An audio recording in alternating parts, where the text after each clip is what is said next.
When you're dealing with information on the scale of, well, the entire internet, how do you even begin to manage it all? It seems impossible, right?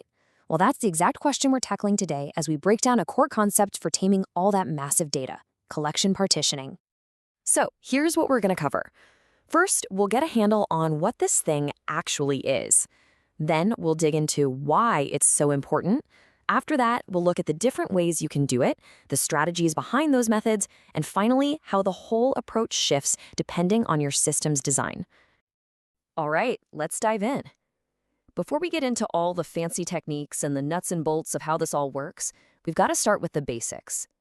Let's get a really clear picture of what we mean when we say collection partitioning. You know, at its heart, it's a beautifully simple idea. Just imagine a single, gigantic library that holds every single book ever written. Finding anything in there? It'd be an absolute nightmare. Collection partitioning is just the process of breaking that one massive library into a bunch of smaller, separate, and way more manageable little libraries. Okay, so it's about breaking things down. Got it. But why bother? Why is this so absolutely critical for any modern system that has to deal with huge amounts of information? What's the real payoff here? This really gets to the core of the why. It's all about making the system faster, bigger, and just plain easier to run. You get much faster data access because you can search smaller chunks in parallel instead of one giant one. You can scale up almost infinitely just by adding more partitions. And even things like maintenance and backups become way simpler because you're just dealing with these small, independent units. Now, how you actually go about this partitioning, well, it really depends on your system's setup. Let's kick things off with a system that's centrally managed. Think of it like having one head librarian who's in charge of the entire collection. In that situation, you've got a few key choices to make. So you've basically got three main paths you can go down.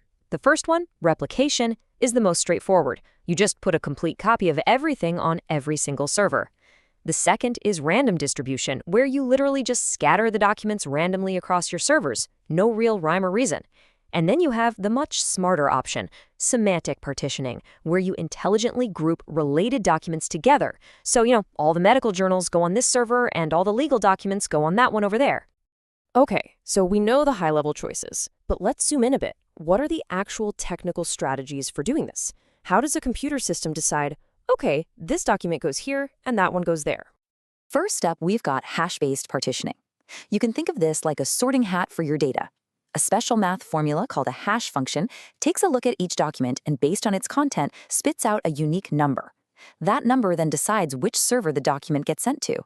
The real beauty of this is that it spreads everything out super evenly, which is great for balancing the workload. The downside? It can make some specific types of queries a little tricky. Next up, we've got a much more straightforward approach, range-based partitioning.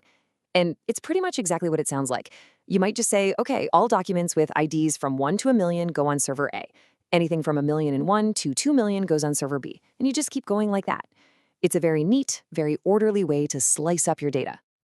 And then we have this really targeted approach, key-based partitioning. This is a lot like that semantic partitioning we talked about earlier. Here, you're grouping documents based on some shared quality, like maybe the author, a specific topic, or some other category. This is amazing for searches, because if you know what you're looking for, you can go straight to the server that has exactly what you need.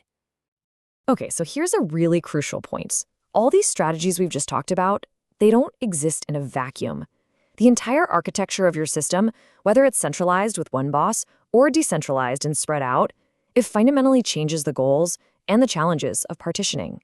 See, in a centralized system, you're mostly partitioning to make queries faster and just to keep things organized. Your biggest headache is making sure the data is consistent everywhere.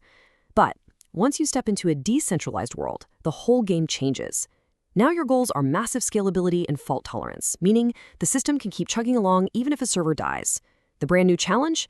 Keeping all those separate pieces perfectly in sync. So the big takeaway here is that partitioning isn't just some obscure technical detail. It's a fundamental choice you make when building huge, powerful information systems. Which leaves us with a final thought to chew on. If partitioning is the map we draw for all our data, how does the route we choose, whether it's hash, range, or key, ultimately change the journey for our users and what they're able to find at the end of it?